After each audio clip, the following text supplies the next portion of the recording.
नमस्कार। हम समुच्चय के बारे में पढ़ रहे हैं। कक्षा 11वीं का पहला अध्याय। अब तक हम समुच्चय में पढ़ चुके हैं। समुच्चय की परिभाषा और उसको व्यक्त करने के दो रूप, वो हैं रोस्टर या सारणीबद्ध रूप एवं समुच्चय निर्माण रूप। आज हम समुच्चय के प्रकारों के बारे में जानेंगे। तो आइए सबसे पहले इस उदाहरण को समझें। इस उदाहरण में आपको क्या बोला है? समुच्चय ए वह सारी प्राकृत संख्याओं का संग्रह है जो दोनों सम एवं विषम है। सम विषम यानी ऑड और इवन। ऐसी कोई भी संख्या है जो दोनों ही इवन और ऑड यानी सम और विषम दोनों हैं? नहीं, ऐसी कोई भी संख्या नहीं। तो यानी इस समुच्चय में एक भी सदस्य नहीं होगा। हाँ जी, यही हमारा पहला प्रकार है जिसे हम कहते हैं रिक्त समुच्चय, जिसे हम शून्य समुच्चय भी कहते हैं। इसकी परिभाषा के अनुसार एक समुच्चय जिसमें एक भी अवयव नहीं होता उसे हम रिक्त समुच्चय या फिर शून्य समुच्चय कहते हैं। पहला उदाहरण हम पहले ही देख चुके हैं, समुच्चय ए का। अब इस समुच्चय बी में देखिए, ये कैसा है। इसमें ये सारे संख्याएं आ रही हैं जो कि सम अभाज्य संख्याएं हैं और वे 2 से बड़ी हैं। कोई भी अभाज्य संख्या जो कि 2 से बड़ी है, हम जानते हैं वे क्या होती हैं? विषम संख्याएं। यानी इस समुच्चय बी में एक भी सदस्य नहीं होगा और ये बी समुच्चय क्या बन जाएगा? एक रिक्त समुच्चय। अब इस समुच्चय सी के बारे में देखेंगे। इस समुच्चय में सारी वास्तविक संख्याएं हैं जो कि 1 से बड़ी हैं एवं -1 से छोटी हैं।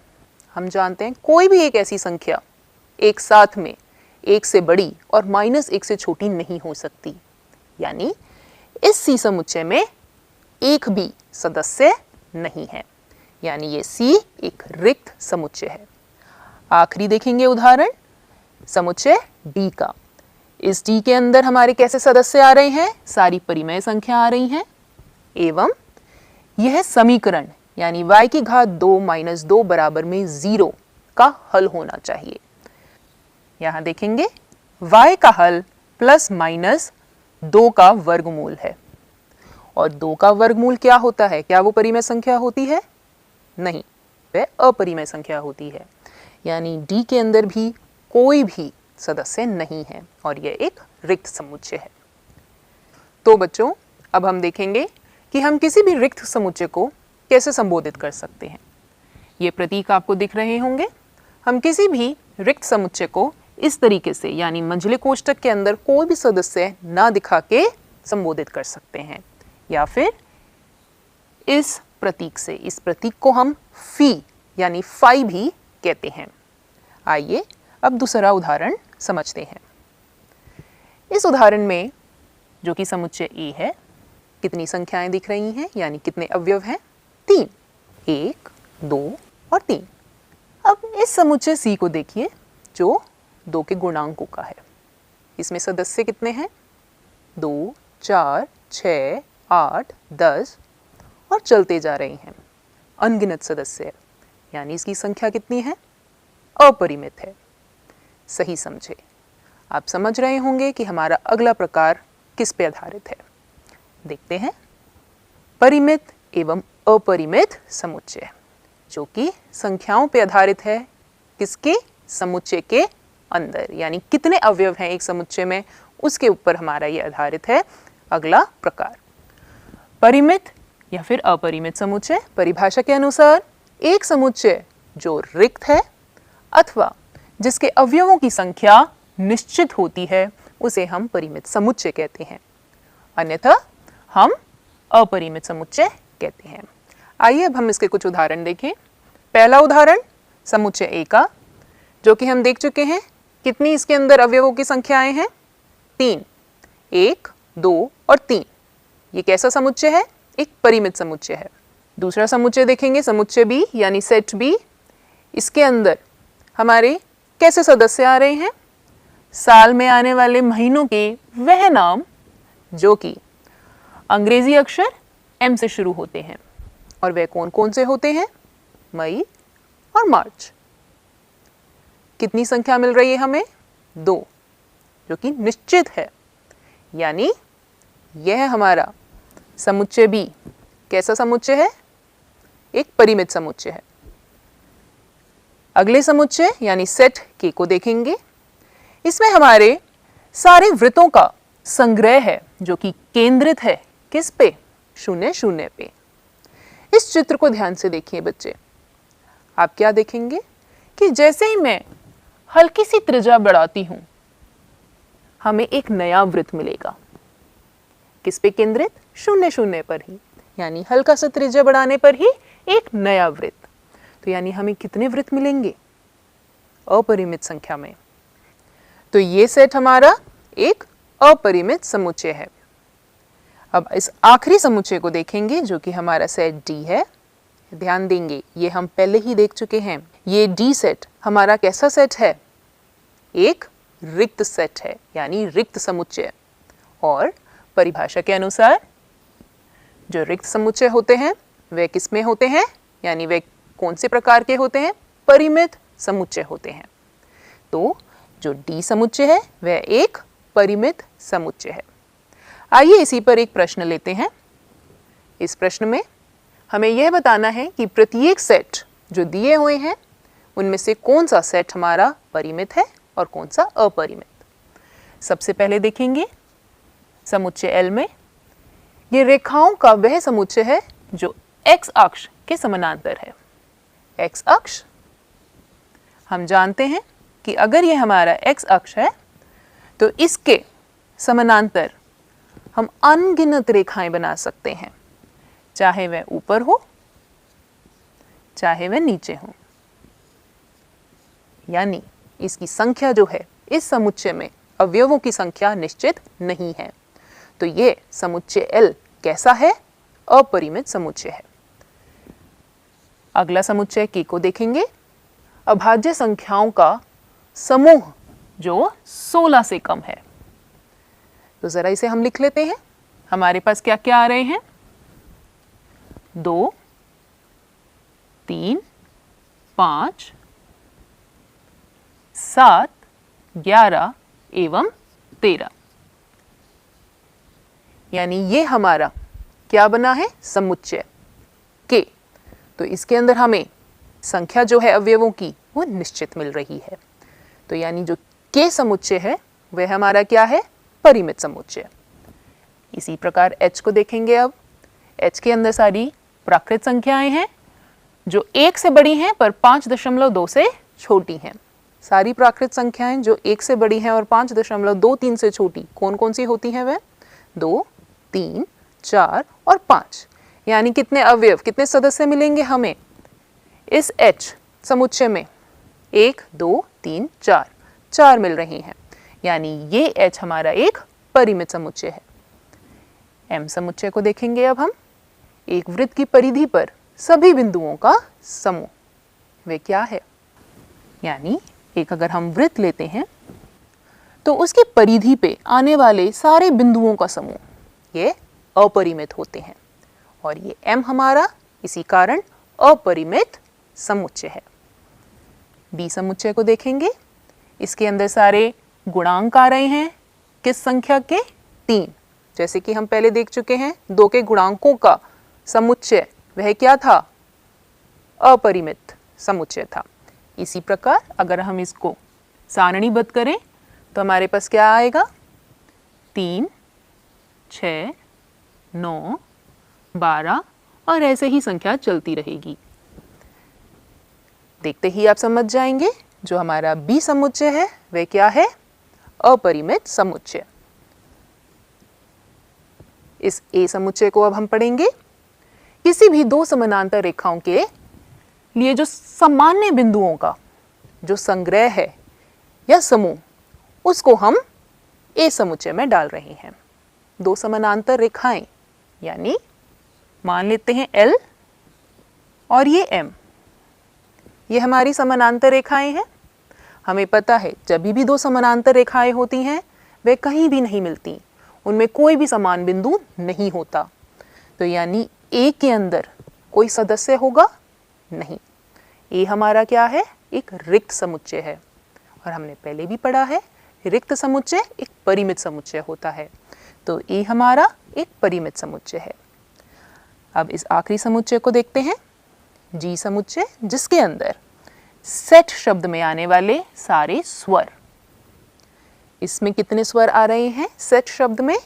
केवल एक, ई। तो यानी जी के अंदर हमारे कितने अवयव आ रहे हैं? एक। वो निश्चित संख्या है, यानी जी हमारा एक परिमित समुच्चय है। बच्चों ध्यान देंगे इस आखिरी उदाहरण पर, या आपको इस समुच्चय से एक नया प्रकार मिलेगा। देखेंगे, यदि समुच्चय में केवल एक ही अवयव हो तो उसे हम एकल समुच्चय कहते हैं। जैसे कि हमने पढ़ा है इस समुच्चय जी के अंदर, इसमें कितने अवयव यानी कितने सदस्य थे? सिर्फ एक, ई। अगर हम इसे लिखें तो कैसे लिख सकते हैं? ऐसे। और ये हमारा किसका उदाहरण है? एकल समुच्चय का। आइए अब हम आगे पढ़ें। अक्सर हम सोचते हैं हमने अलग अलग प्रकार पढ़े हैं किसके? समुच्चय के। पर कब हम कह सकते हैं कि दो समुच्चय जो हैं वो बराबर हैं यानी समान हैं? यहां आप तीन समुच्चय देख सकते हैं। पहले हम इसे नामांकित कर देते हैं, ए, बी और ये सी। अब मैं आपसे प्रश्न पूछना चाहूंगी, क्या समुच्चय ए और बी के बराबर है? तुरंत आप देखेंगे और बोलेंगे इसमें संख्या जो है वह 3 और बी में संख्या अवयवों की 2। तो यानी ये बराबर तो नहीं। बिल्कुल सही, ये बराबर नहीं है। तो क्या मैं ए और समुच्चय सी को समान कह सकती हूं? क्योंकि अब तो इन दोनों में संख्या बराबर है। फिर आप दिखेंगे और बोलेंगे कि नहीं, ये फिर भी हमारी समान समुच्चय नहीं। क्यों? क्योंकि इसमें हमें एक काली गेंद मिल रही है सदस्य में, और इसमें हमारी एक लाल कलर की जो गेंद है वो सदस्य है किसका? सी का। यानी ए और सी बराबर नहीं है। क्यों? क्योंकि इसमें समान अवयव नहीं है। तो आज हम पढ़ेंगे आगे समान समुच्चय के बारे में। यानी परिभाषा के अनुसार दो समुच्चय ए और बी समान कहलाते हैं यदि उनमें तथ्यतः समान अवयव हों।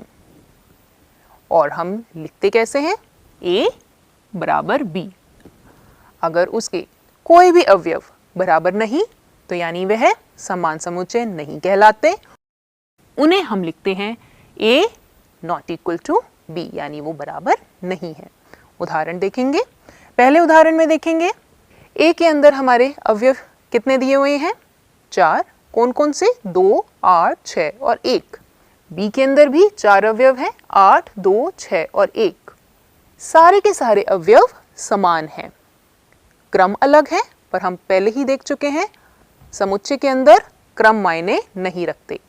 तो ए और बी हमारे समान समुच्चय हैं। दूसरा उदाहरण देखेंगे। समुच्चय डी के अंदर कितनी संख्याएं? 4 संख्याएं। किसकी? अवयवों की। बी के अंदर केवल 3 अवयव हैं। तो संख्या से ही पता चल रहा है जो हमारा समुच्चय डी है वो बी के समान नहीं है। आखिरी उदाहरण यानी उदाहरण 3 में देखेंगे। एच के अंदर हमारे पास 4 अवयव हैं, 2, 8, 6 और 1। और टी अवयव के अंदर भी हमारे 4 अवयव हैं, 8, 4, 6 और 1। पर क्या हमारा एच टी के बराबर है? नहीं। कैसे? ध्यान देंगे। इसके अंदर यानी जो एच समुच्चय है उसमें 2 एक सदस्य है, पर टी के अंदर 2 सदस्य नहीं। ऐसे ही टी के अंदर 4 एक सदस्य है, पर एच के अंदर 4 सदस्य नहीं। यानी एच और टी के जो अवयव हैं वो समान नहीं हैं। इसीलिए एच और टी समान समुच्चय नहीं है। आइए इस पे एक सवाल करें। इसके अंदर प्रश्न में हमें क्या करना है?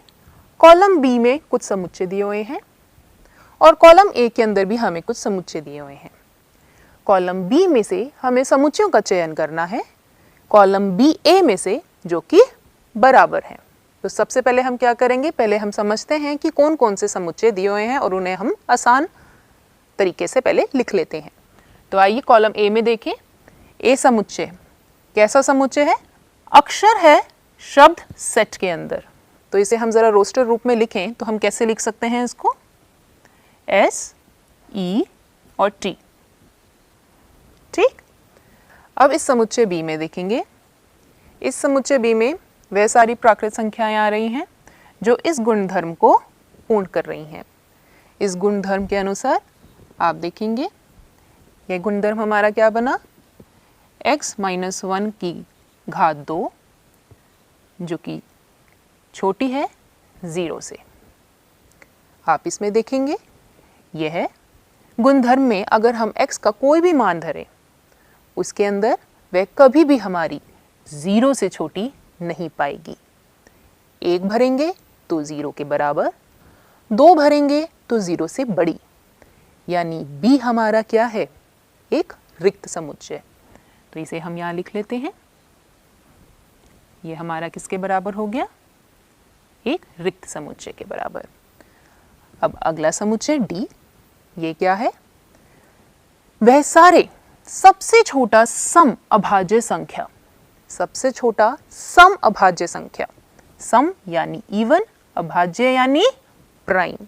तो सबसे छोटा इवन प्राइम नंबर हमारा क्या होता है? हम जानते हैं वह 2 होता है। तो ध्यान देंगे डी हमारा क्या बना? एक एकल समुच्चय जिसके अंदर सिर्फ एक ही अवयव है और वो क्या है? 2। ई हमें प्रत्यक ही गिवन दिया हुआ है कि इसके अंदर सदस्य कैसे हैं? कुछ संख्याएं, और वे क्या हैं? 2, 8, 6, 10 और 4। आइए अब हम समुच्चय पढ़ते हैं जो कि हमें कॉलम बी में दिए हुए हैं। इस समुच्चय एल को देखेंगे। इस समुच्चय में सारे सम धन पूर्णांक जो 10 संख्या से छोटे हैं। सम यानी इवन, धन यानी पॉजिटिव। तो हमें सारे धन सम धन पूर्णांक की संख्या देखनी है। तो वे क्या आ रहे हैं आप देख सकते हैं। लिखें हम अगर इधर तो 2, 4, 6, 8 और 10। धन यानी पॉजिटिव, तो इसीलिए हम -2 नहीं लेंगे, यानी -2 नहीं लेंगे। तो L हमारा ये समुच्चय बना। M समुच्चय को देखेंगे। अभाज्य संख्या है जो 16 को विभाजित करती है। 16 को सिर्फ एक ही अभाज्य संख्या विभाजित करती है, वो है 2। तो यानी M भी हमारा एक एकल समुच्चय बना। अब इस N सेट को देखेंगे। इसमें हमें कुछ अक्षर दिए हुए हैं S, E और T। P हमारा वह समुच्चय है जिसके अंदर प्राकृत संख्या आ रही है और इस समीकरण का हल भी है। इस समीकरण को हल करेंगे तो हम देख सकते हैं जो P है हमारा वह एक एकल समुच्चय बन रहा है जिसके अंदर इसका सदस्य 1 है, और जो Z है वह हमारा एक रिक्त समुच्चय है। तो अब हमने सारे समुच्चय पढ़ लिए हैं कॉलम ए में भी और कॉलम बी में भी। जरा इस चित्र को अब समझेंगे। गौर से देखिए इस चित्र को। इसके अंदर 2 समुच्चय मैंने दिए हैं। ये पहला समुच्चय M और मान लेते हैं ये दूसरा समुच्चय जिसका नाम N है। क्या M और N में आप कोई संबंध देख सकते हैं? M के अंदर भी कुछ रंगीन गेंदे हैं और N के अंदर भी कुछ रंगीन गेंदे हैं। आप देख पा रहे होंगे कि जो N के सदस्य हैं वह सारे के सारे M के भी सदस्य हैं। जी हाँ, हम इन सदस्यों के बारे में यानी इन समुच्चय के बारे में पढ़ेंगे जिसके सारे सदस्य किसी दूसरे समुच्चय के सदस्य होते हैं। उन समुच्चय को हम उप समुच्चय कहते हैं। परिभाषा के अनुसार यदि समुच्चय A का प्रत्येक अवयव समुच्चय B का भी एक अवयव है तो मैं A को B का उपसमुच्चय कहूंगी। लिखने के तौर में हम इस तरीके से लिखेंगे, A उपसमुच्चय है B का यदि कोई भी अवयव अगर मैं समुच्चय A में से लूं तो वो B समुच्चय का भी एक सदस्य होगा। इसको हम किस तरीके से संबोधित करते हैं, आप देख सकते हैं प्रतीक को कैसे दर्शाना है। A अगर मेरा समुच्चय है तो मैं इस प्रतीक से इसको दर्शाती हूँ, और अगर ये उपसमुच्चय नहीं है तो मैं इस तरीके से इसे दर्शाती हूँ। ठीक, आइए इसके कुछ उदाहरण देखें। उदाहरण आप देख सकते हैं 12 के सभी अभाज्य गुणनखंडों का। ये इसका समुच्चय क्या बनेगा अगर हम बनाना चाहें तो आप देखेंगे इसका समुच्चय 2 और 3, ये सदस्य बनेंगे इस समुच्चय के। अगला समुच्चय हमें क्या दिया हुआ है, 12 के सभी गुणनखंडों का समुच्चय, यानी 12 के सभी गुणनखंड जो फैक्टर्स हैं उसका अगर मैं एक संग्रह बनाऊं तो क्या बनेगा, 1, 12, 2, 6, 3 और 4, ये बना। अब आप देख सकते हैं ये समुच्चय L समुच्चय M का उपसमुच्चय है। क्यों?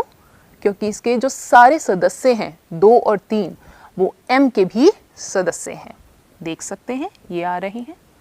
ठीक, अगला उदाहरण, अंग्रेजी वर्णमाला के सभी स्वर AEIOU वे क्या हैं, अंग्रेजी वर्णमाला के अक्षरों का जो समुच्चय है उसका उपसमुच्चय है। तो आइए सारांश में देखें आज हमने क्या क्या पढ़ा। रिक्त समुच्चय एक समुच्चय जिसमें एक भी अवयव नहीं होता। एकल समुच्चय एकल नाम ही बता रहा है जिसमें हमारे पास सिर्फ और सिर्फ एक ही अवयव होता है, किसके अंदर, समुच्चय में। परिमित एवं अपरिमित समुच्चय एक समुच्चय जो रिक्त है अथवा जिसके अवयवों की संख्या निश्चित होती है उसे हम परिमित समुच्चय कहते हैं, अन्यथा अपरिमित समुच्चय।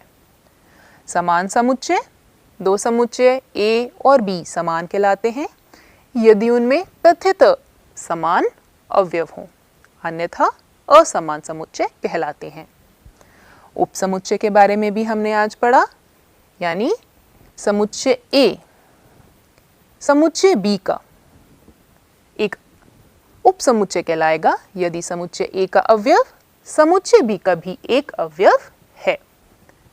आशा करते हैं आज की इस कक्षा में और भाग में आपको आनंद आया होगा और समझ में आया होगा। धन्यवाद।